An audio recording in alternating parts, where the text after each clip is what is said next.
面对来势汹汹的三路日军，中国军队第74军防守南路，第66军防守中路，防守北路的则是第83军。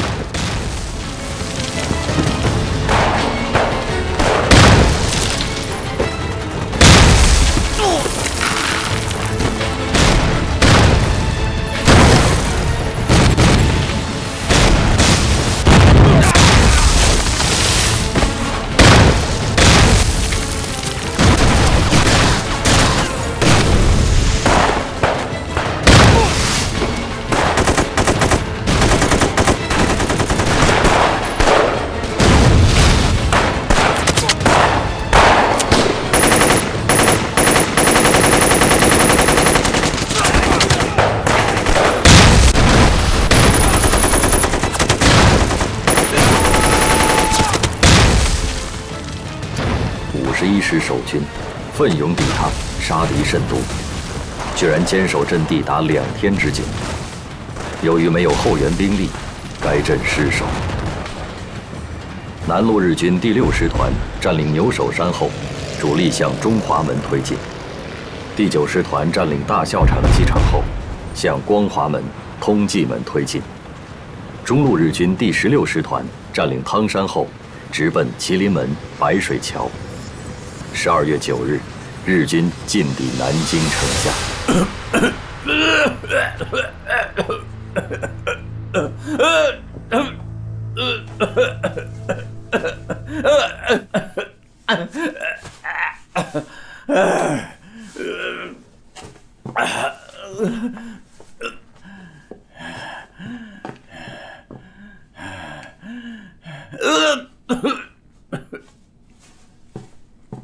司令官殿。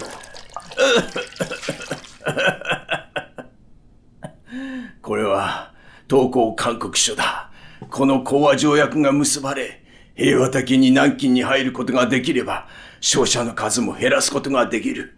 ああ、上海での我が軍の犠牲が多すぎたからな。はい。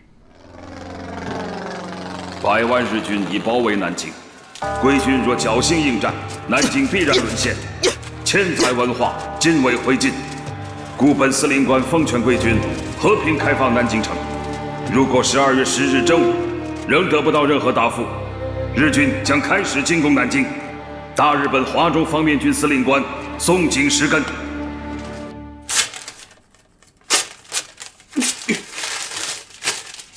我既然向委员长立了军令状，就是松井石根站在我的面前，我也不投降。还是那句话。是与南京城共存亡。命令：搜查劝降书，军心不可动摇，民心不可动摇。上海能打3个月，南京为什么不能打3个月啊？对，我要背水一战。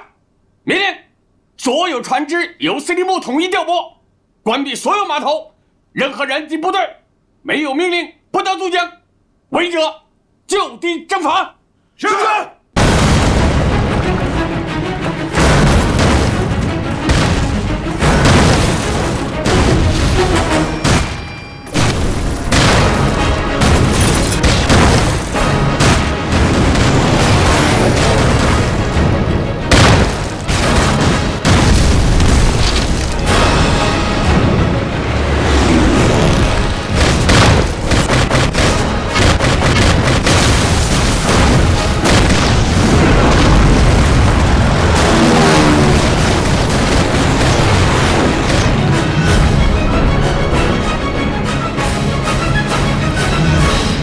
司令官殿、第16師団は紫金山を猛攻撃中。本日中には占領できると思います。第6師団は宇課台と13門を攻撃し、本日占領できます。南京政府軍は我々が包囲し、城内から出られません。よーし、南京が見えたな。そうです。南京城を開ける鍵は我らの手中です。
2月12日，日军突入中华门、中山门。这一天，日军5个师团对南京城廓阵地以及南京城垣的攻击达到了疯狂的白热化程度。中午前后，日军攻破中华门，第88师被迫撤出战斗。为了躲避战火，各国使馆外交官、新闻记者与中外难民一起，准备登上英国商船撤离南京。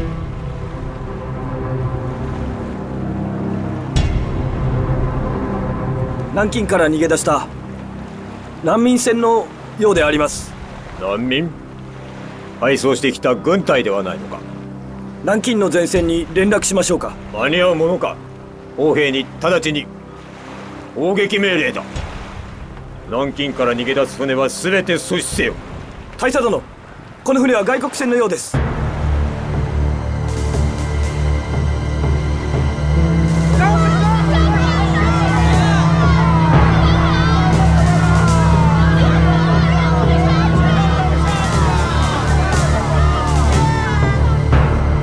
英国のレディーバード号です。偵察の電報です。読め。ウコと南京の中間に3隻のスタンダード石油会社の石油船と米国護衛艦パナイ号が停泊しております。砲兵に命じてレディーバード号を砲撃させ、航空隊に命じてパナイ号を攻撃撃沈させよ。大佐殿、これは米英の船です。下手すると国際的事件になります。満州事変、上海事変、北市事変、どれも我ら陸軍がやったんだ。一兵卒が大きな事件に関われるのだ。いいじゃないか。早くやれ。はい。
怎么都撤下来了？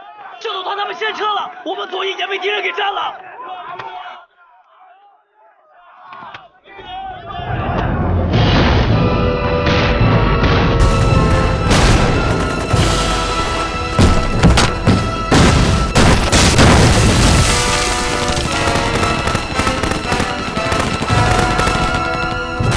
长官，司令部在哪？打散了，没有司令部了。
委座手谕：扬州顾祝同总司令急转南京唐总司令罗留副总司令，首都如情势不能久守时，可相机撤退。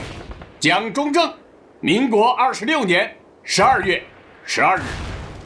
现在我宣布撤退命令：今天晚上8点，部队开始撤退，除宪兵、特种兵、卫戍司令部由下关码头撤退，其他主要部队从中华门、中山门开始突围。长官，那是日军的正面，恐怕不成。如果不能成建制，就化整为零，然后在芜湖以西、浙江以北集结，以江门码头，有36师警戒，掩护撤退。是，不服从命令者射杀无论。是，陈一吧。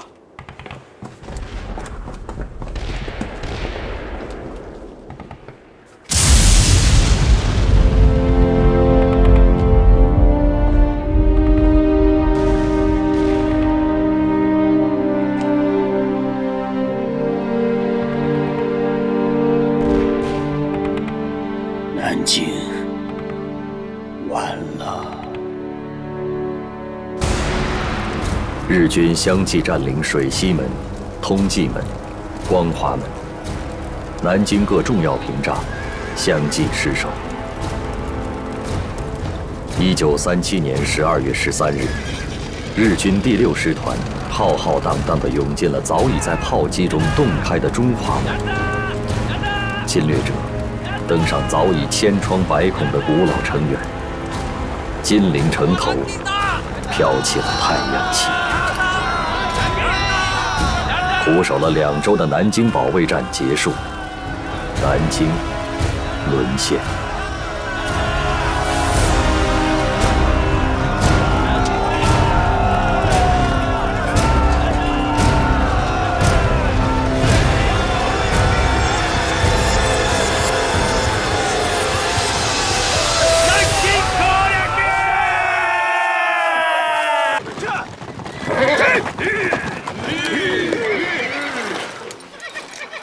警卫团呢？警卫团怎么没来啊？别喊了，警卫团被鬼子打散了。这帮该死的小鬼子，搞了个突然袭击。报告，前面的汾河渡口已经被日军堵死了，我们无路可退了，长官。别慌，慌什么？一直往那个方向，翻过几条山梁，到山里面就安全了。长官，那边可是八路军的地盘啊！现在管什么8路9路的？走，赶紧撤！干嘛？撤！快撤！快撤！地图不能丢，电台也不能丢！快！你们还背着那点医院干什么？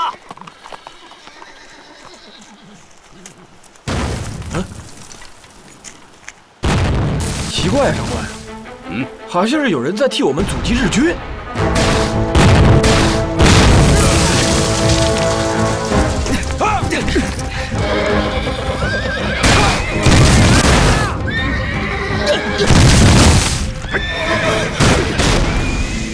是我们自己人吗？听枪声，没有重武器，应该是8路。这支部队素质不错。刚才咱们路过那道山梁，居然没有发现他们设伏的阵地。依您看，那阵地还能布多少兵啊？这么点大的阵地，最多能布置1个连。1个连？那可撑不了多久啊！长官，咱们还是赶紧撤吧，您的安全要紧啊！走。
长官，前面就是进山的路了，到了这里我们就安全了。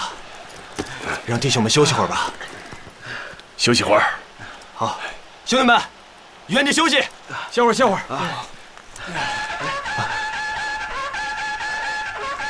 真是支好部队啊！都打到这个时候了，还能搞反冲锋，难得呀！估计也拼得差不多了。这个连呐，完了。啊，去查查，那是谁的部队？我要嘉奖他们。长官，你看，那边有情况，有人来了。望远镜。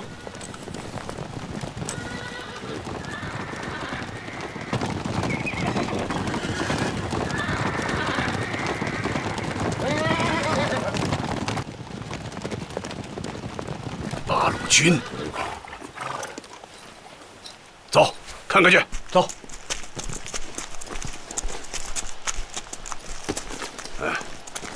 好样的！八路军115师686团312连长王永禄向你报告，我连奉命实施阻击掩护，现已完成任务。这是你们遗留的马，还有那些包裹。啊，好啊。部队的伤亡情况怎么样？我连伤亡16人。哎，刚才那阵冲锋号是怎么回事？连长看见你们已经进入了安全地带了，就让我吹冲锋号。冲锋号一响，大家一起喊杀。鬼子以为我们要冲锋了，赶紧退下去开炮。他们不会想到，等他们的炮弹落到阵地上的时候，我们早就已经撤出了山头。这是游击战术，我们人少，装备差，对付鬼子也只好用这种办法。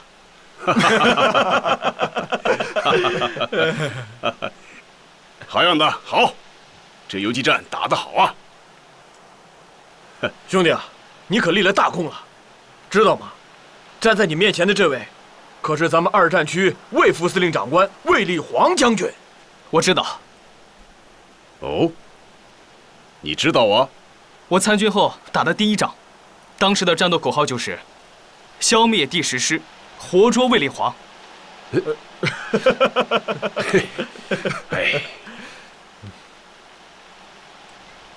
那一仗，我的2个哥哥都牺牲了，可惜没能抓住你。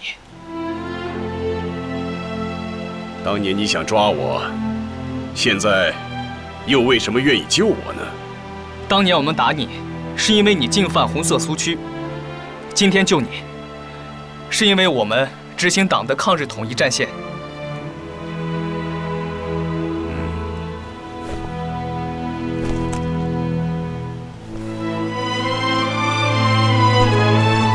哎，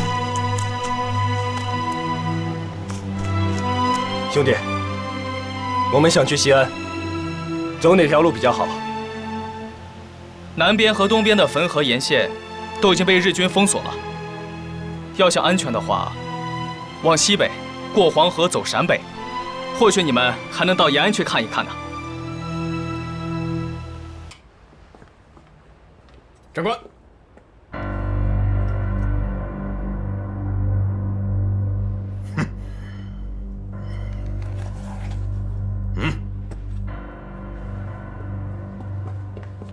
目前，华北和华东的战略情况就是这样的。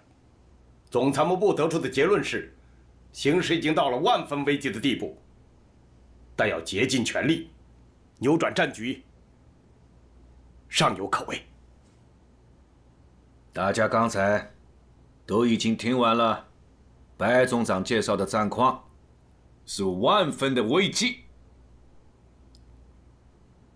可就在这万分危急之时，由于我们有的高级将领不执行军令，擅自放弃黄河天险阵地，致使日寇全线进入山东，继而又占领了济南、泰安等数座城市。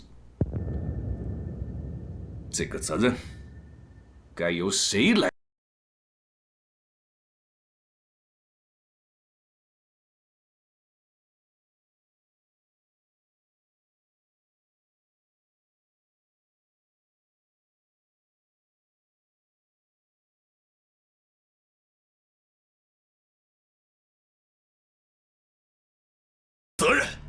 那南京丢了，该谁负责任？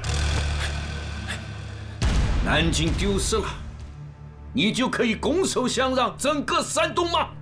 委员长，你听我说，相王兄，我的意思不是你你冷静一下想的那个意思。冷静一下，别拦着我呀！你冷静一下干什么呀？相王兄，咱先出去逍遥记。我跟你说，我是丢了山东，可是能怪我吗？要不是老蒋调走了我的中炮旅，绝不是今天这个结果。咱不说这些，咱先出去逍遥记，逍遥气啊！阎锡山丢了太原，唐相王兄生智丢了南京，为什么只追究我韩复榘的责任？还不是他老蒋偏心，想着阎锡山啊！上！哎，这不是我的车，这是我的车，我先送你回去逍遥记，好吧？来，上车。奉军委会之令，韩复榘，你被捕了。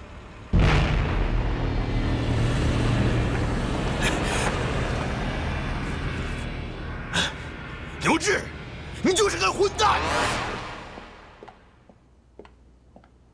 何部长，办好了。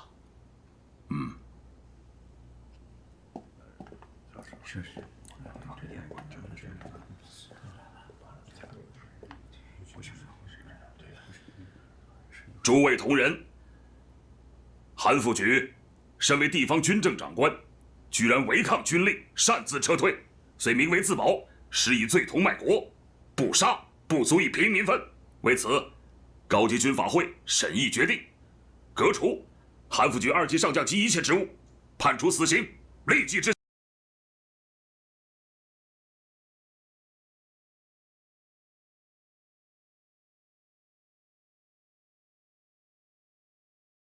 一本此字，始终不渝，即敌军一日不退出国境，川军这一日誓不还乡。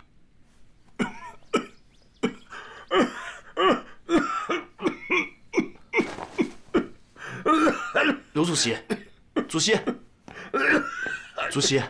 你没有事吧？要不要躺一下？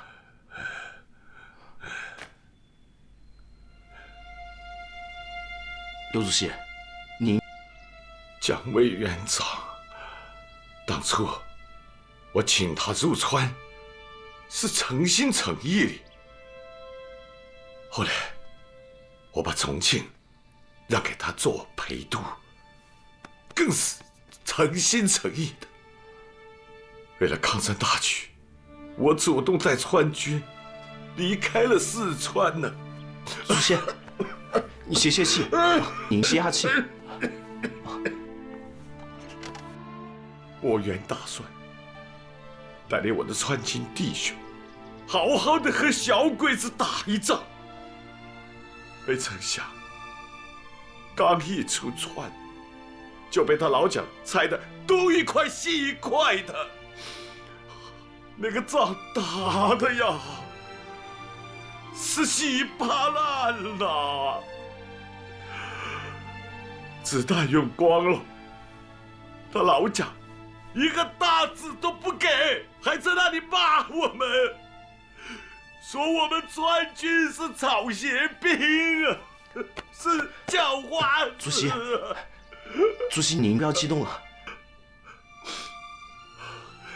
好歹我现在还有23集团军，我还有机会，我让他老蒋好好的看着我们川军雄起的样子。主席，我来就是想跟您说这个事。今天报上说，政府已经免去了您23集团军总司令的职务，而且部队已经转投第3战区，归顾祝同指挥了。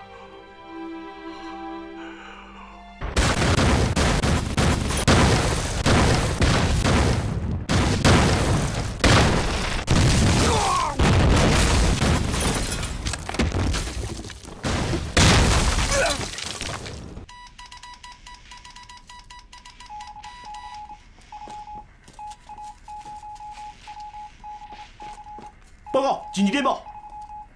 林长官，3个方面均已失守，我已把部队收缩到藤县县城。现在敌人已经进行了2个小时的炮火打击。你现在还有多少人呢？不到3000。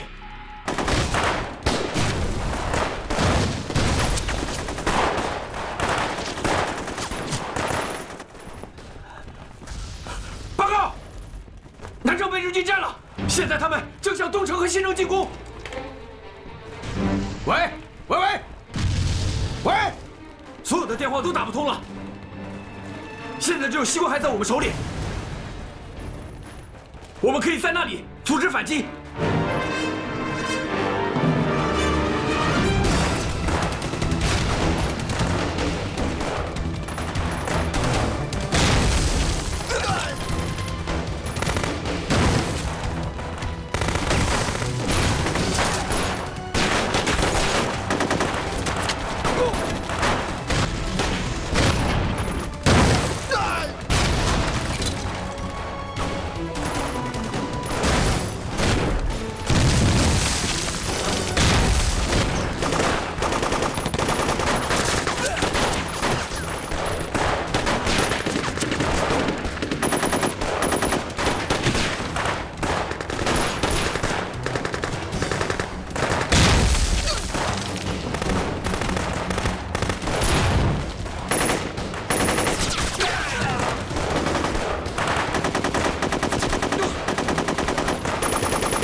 师长，我们守了几天了？3天半。你能确定是3天半吗？我确定。可老子的，我们赚了，我们赚了！师长，小鬼子，老子和你们拼了！3月18日，日军矶谷师团攻陷藤县，当晚向临城枣庄发起进攻。川军第122师师长王明章殉国，旗下伤亡10000人以上，日军死伤达2000余众。藤县保卫战为第5战区的台儿庄战役赢得了事件。1938年春，日军第108师团主力、第16、第20、第109师团及9警旅团各一部，共3万余人，分9路向晋东南地区的中国军队大举围攻。据此，第2战区东路军总指挥朱德召集国共双方的高级将领，共商对策。会议已经进行到第5天了。总之，我们的方针是以内线牵制与外线机动相结合，以广泛的游击战与有利条件下的运动战相结合。只要坚持以次要兵力钳制敌之数路，而以主要兵力对付敌之一路的原则，就一定能够粉碎敌人的围攻。说得轻巧，日军进攻台儿庄的兵力也不过3万人，国军动用10几万大军与之抗衡，尚且伤亡惨重。而这次围攻晋东南的日军是3万多人，我们的部队数量还不到台儿庄战役时的1半，这仗怎么打？台儿庄周边的地形平坦，十分有利于日军机械化部队的大规模展开。而晋东南这里山高沟深，敌人行动不便，火力优势也难以发挥，正是实施游击作战的有利地形啊。山高沟深，日军行动不便，我军行动也同样不便呢。我看，在内线作战的部队是最吃亏的，他们等于是被日军堵在屋子里打。曾局长，请放心，留在内线牵制敌人的任务将由八路军担任，在这方面我们有经验。可是，外线作战也不好办啊。台儿庄战场的那些外线部队，差不多都打光了。台儿庄采取的是正面阵地防御战术，总是死守着一城一池跟日军硬拼，所以才伤亡惨重。我们是要在外线进行大规模的游击战术，不断的侧击、伏击，并适时集中兵力，歼灭敌人一部，从而达到运动中击破一路，震撼其他各路的效果，从而粉碎敌人的9路围攻。游击，游击，又是游击。日军9路围攻，敌我犬牙交错。这游击战有这么容易吗？是啊，上个月我派了1个师的兵力出去打游击，结果呢，游击战打成了遭遇战，伏击战打成了突围战，3000多人的队伍，1、2天的时间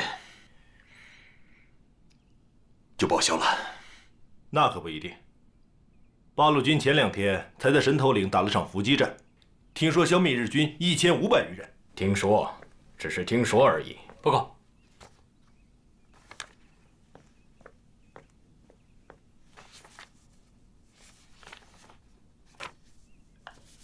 诸位，我这里刚得到个消息，129师将集中3个团的兵力，在韩长公路上打一场伏击战。我想邀请诸位到现场观摩指导一下，不知诸位意下如何啊？这个嘛，你看呢？既然是去观摩我129师作战，我刘伯承绝对可以保证各位的安全，请大家放心。咱们当兵的哪里会怕看打仗？我愿意去，我也去，我也去，我去。那既然刘师长在这里开会，那这场仗由谁来指挥呢？是我们129师的副师长徐向前。原本是八路军第129师的一次山地伏击战，应了朱德总司令的真诚邀请，变成了八路军和晋军高层指挥员帷幄携手的一次战地观摩。下面由我来向大家介绍一下我们具体的作战部署。你看那边：1、386旅771团为右翼，769团为左翼，埋伏在公路以北的山地，并派出小部队到公路以南这个山脚下进行埋伏。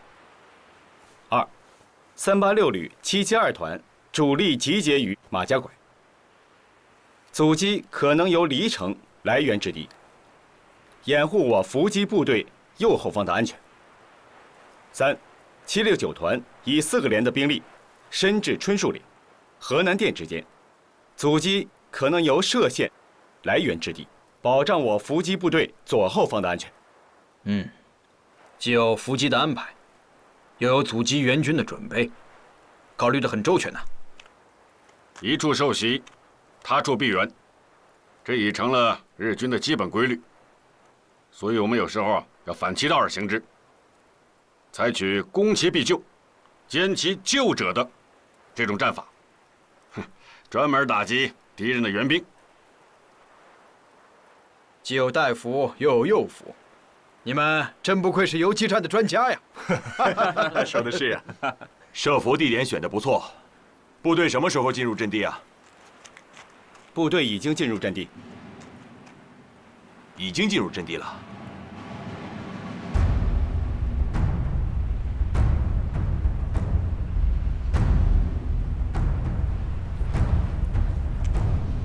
我怎么看不见？游击作战非常强调隐蔽性，我们要求部队在设置伏击阵地时，一定要巧妙地利用好各种伪装。挖工事时，尽量不翻动旧土，踩倒的草要顺着风的方向给它扶起来。在神头岭战斗中，敌人的尖兵距离我们的伏击部队只有10米左右，没有发现我们。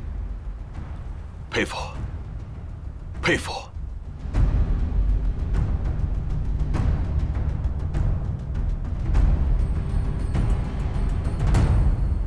连长，这鬼子咋还不来啊？急傻，又不是第一次打仗了，还这么慌慌张张的。不是，我不慌张，我就想见见汽车，我还没见过那玩意儿呢。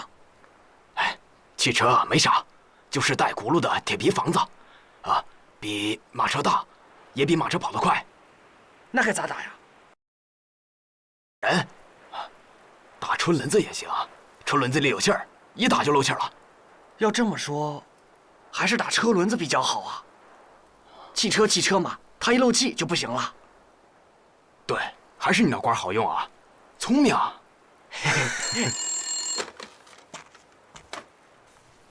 讲，东南高地发现日军骑兵，大约200人。我知道了。原计划没有我的命令，不得变更。部队不能动，一定要埋伏好，不能暴露。情况先不要传下去。是。怎么回事？东南高地发现敌骑兵200人，正向我侧后运动。有可能是日军已经发现我们设伏的企图了，想从右翼侧面出击，切断我们的后路啊！啊！如果被敌人抄了后路，那是很危险的。现在就应该撤出阵地，放弃作战，别做他图。但万一如果不是这样的，盲目撤出，岂不是失掉了获胜机会？徐向前，你是战场指挥，你来做决定。如果敌人发觉了我们的设伏企图，绝不至于只派200骑兵实施战术迂回。所以，我认为我军的行动并没有暴露。在没有出现新的情况之前，我决定继续执行原方案。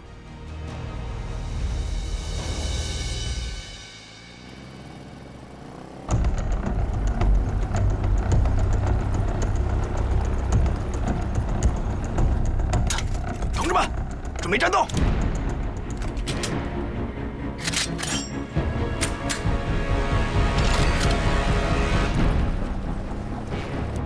别着急，把前面的汽车放过去，给769团打，咱们打后面的。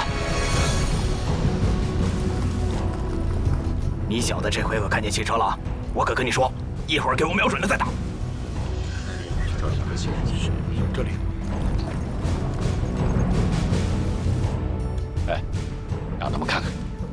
啊，补给阵上艰难打仗，赵不知道这快点，再看看吧。是，经过激变了。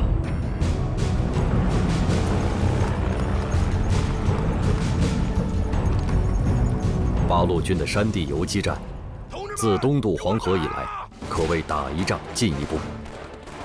先是第115师平型关首战告捷，继而是第129师夜袭阳明补给场，接下来第115师广阳设伏2战皆胜，第120师在大牛店、雁门关、王董堡3战3捷。此番响堂铺伏击战，干脆利落，以小的代价换取了巨大胜利，是神头岭伏击战后第129师又一次典型的游击战。此役毙伤日军400余人，焚毁汽车180辆。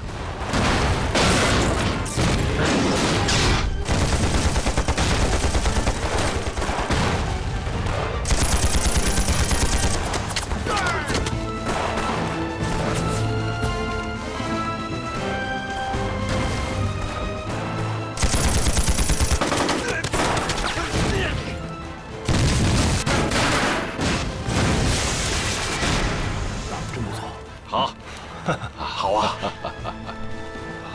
这个伏击战打得真好啊！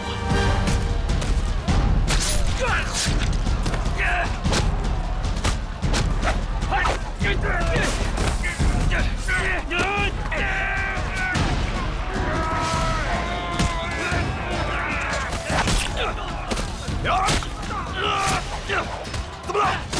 啊，哪受伤了？小王，小王，先生，我没事。啊，没事吧？没事。好，走。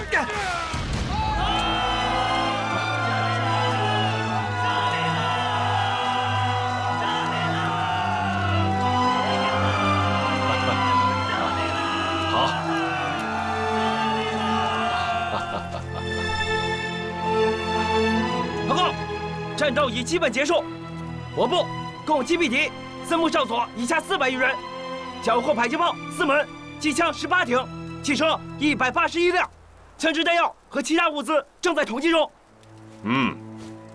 从战斗打响到现在才2个小时，很好。迅速打扫战场，随即向马家峪、佛坛沟一带山地转移。是。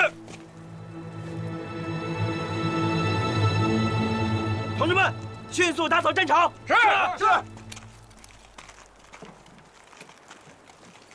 哈哈哈，诸位，我想听听你们对这场战斗的看法。打得漂亮，设伏地点选得好，作战方案设计得好，确实好。战术指挥沉着坚定，战术动作勇猛坚决，不愧是游击战的典范。诸位，别光说好话，也给我们这一仗提意见吧。要讲缺点吧，我看一是步炮协同不够，光是打枪拼子刀了，炮兵用的少了；二是你看看，放着这么多汽车不用，只顾肩扛手提的，行动效率不高啊。朱怀彬军长说的对啊，不过也容我们慢慢改正嘛。这一仗没使用炮兵，是因为八路军目前正缺少炮弹。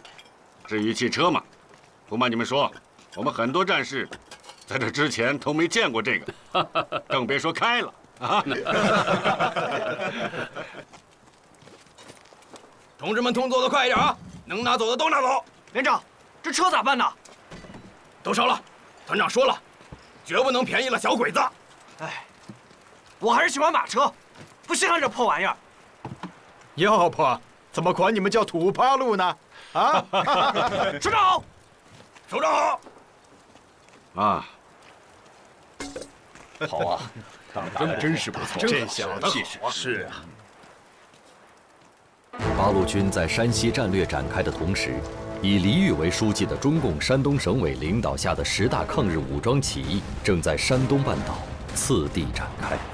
最先打出抗日救国旗号的是卢沟桥事变1周后的冀鲁边起义，其后是鲁西北起义、天福山起义、黑铁山起义、鲁东起义、徂来山起义、泰安起义、滨海起义、鲁南起义、微山湖西起义，这是10支起义队伍，在1938年1至5月间，与日伪军作战100余次，解放了15座县城。截至6月底，起义武装达到4万余人，发展成为一个战略游击兵团，开辟了山东抗日根据地。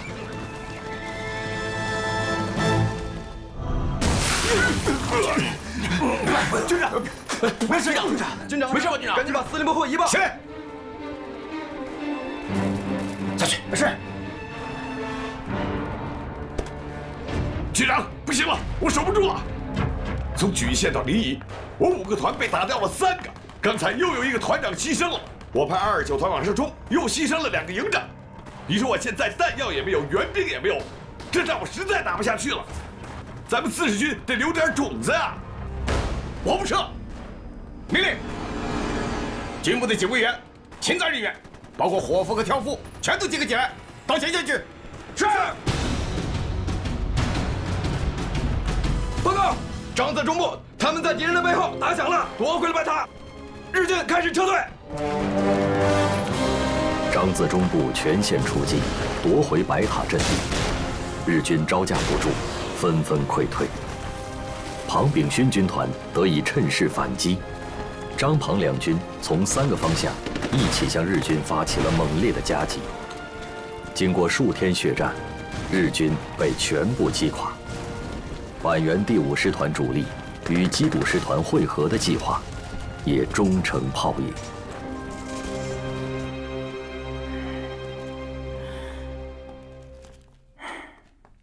看来台儿庄还在我们手里。他们已经苦战了10几天了。哪里？李长官，我是张爱萍。是你？为了配合贵。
日军能够投入到台儿庄战场的兵力不过5、6万。上峰命令我们要组织敢死队，大家沿着城墙到城的西北角，从那里越过城墙，进入到城内。咱们在敌人的背后打他。兄弟们，我们一定要把西城拿下！有没有信心？有！出发！向东，对。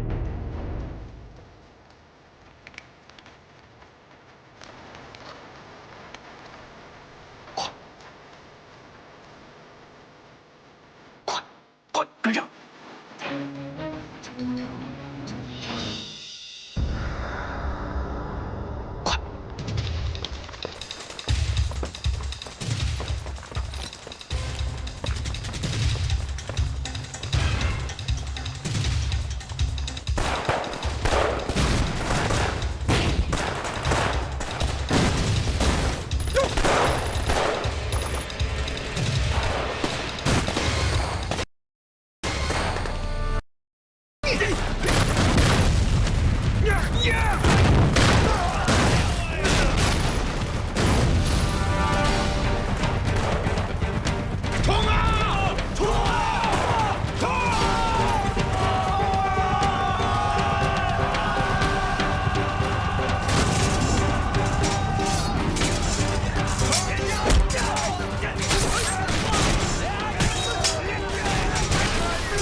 前の連隊が苦戦に苦戦の上、ようやく基本量の弾薬を届けてくれました。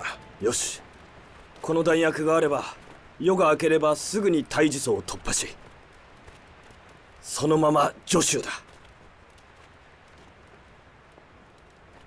毎日これだ。昼間にせっかく道路を占拠しても、夜になると支那軍の決死隊が反撃に出て、結局奪い合いの繰り返しだ。野戦と白兵戦は確かに西北軍の得意とするところだ。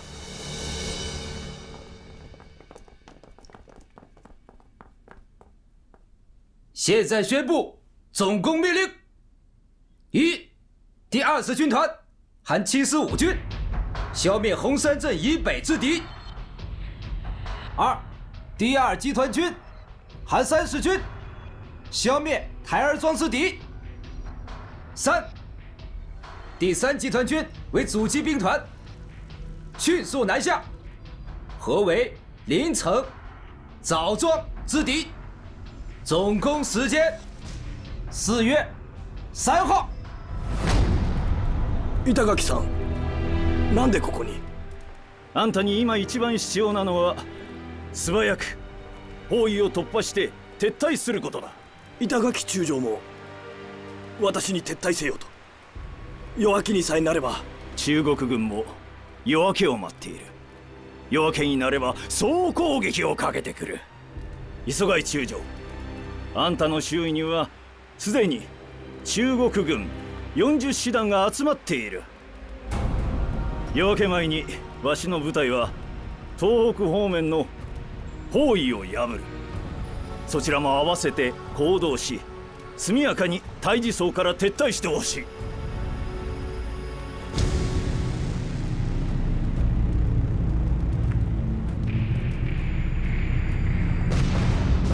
赖谷支队炸毁了搬不走的军火、弹药、物资，向义县溃逃。4月5日，坂本支队也匆匆撤出台儿庄战场。第5战区以5倍的兵力围攻日军，并付出极大伤亡代价。中国空军战机出动，从空中持续打击溃退中的坂本支队。率先掠过溃退日军的是第31师骑兵连长刘兰斋和他的战友们。刘兰斋，一名在台儿庄杀出了男儿血性的中国共产党党员。击鼓残部拼命突围，日军丢盔弃甲，尸横遍野。皇軍の対峙層における敗退は陸軍の伝統を損なうものであり、第2軍団長に責任がある。西尾歳三に代わって東栗宮を第二軍団司令官とし、第10師団長磯貝玲介は予備役に編入する。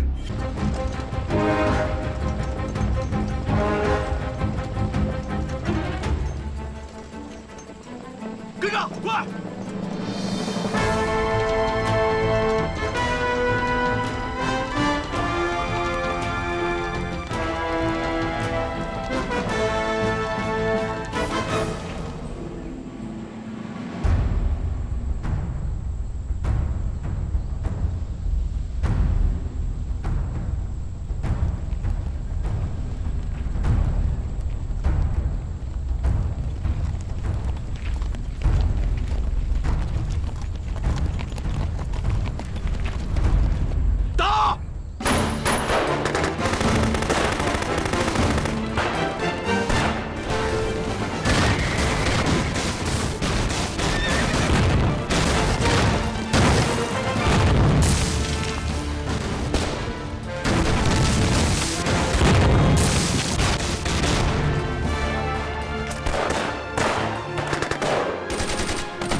！77妖团已经到达与我们平行的伏击阵地了，是吗？77妖团到位了，太好了！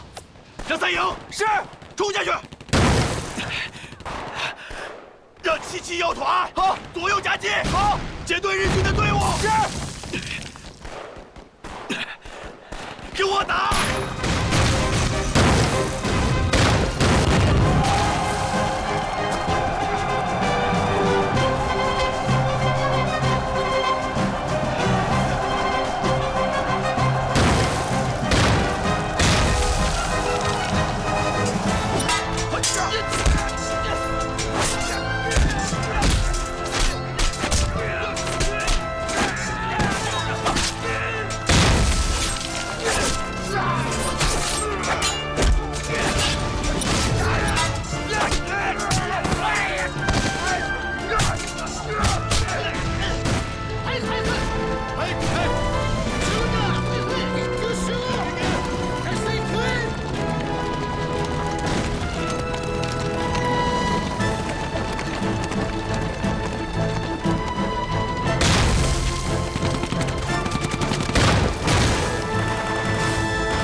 协同部队大约1000人左右，已经调转方向，向你们772团阵地左翼戴家脑攻来。戴家脑，那不是689团的阵地吗？他们来了没有？还没有到达战场。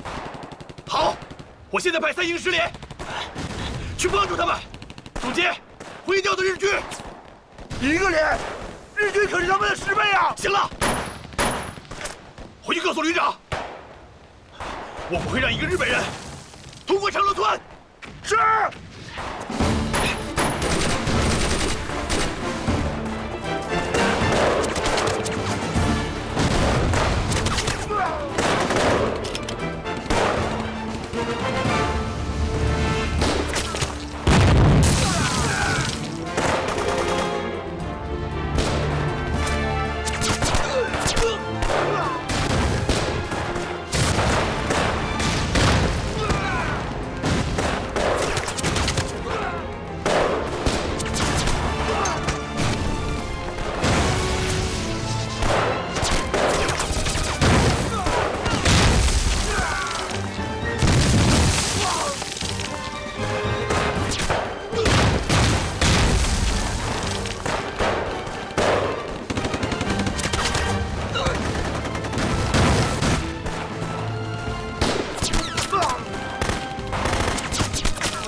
师长、副师长，情况怎么样？10连战士坚守了4个多小时，最终寡不敌众，全部牺牲，阵地被日军占领。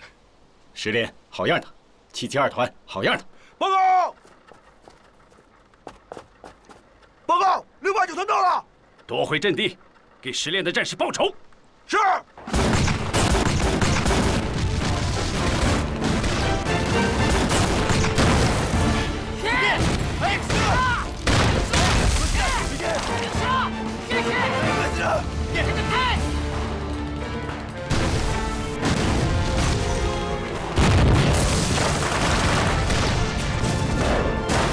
为10连的同志们报仇！冲啊！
慢点啊！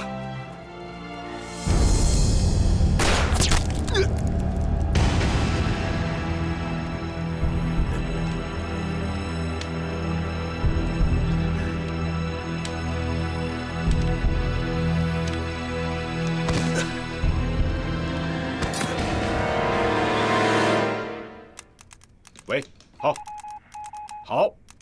好的，知道了。师长，日军已经全线溃败了。报告，辽线方向又集结了1000余日军。这曾万钟的国民党第3军搞生命的，刚从盘龙镇放了一波鬼子过来，现在又来了一波。师长，要不要结束战斗？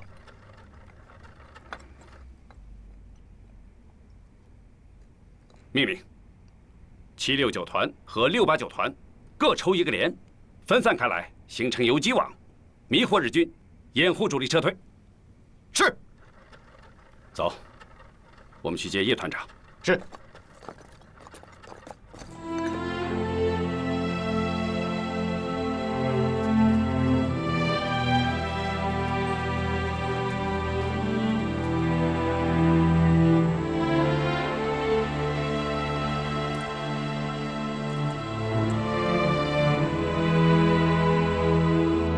长乐村一战，共歼灭日军第108师团2200余人，重挫日军锐气，迫使其他各路进犯日军纷纷撤退。与正面战场常规作战的一次次战役不同，敌后游击战的重点是面，而不是点，是持续发生、时刻存在的，而不是间歇性的，是整体，而不是个别，是战略，而不是战役。实质上，是抗日战争中规模最大、持续最久的一场特殊的战略大会战。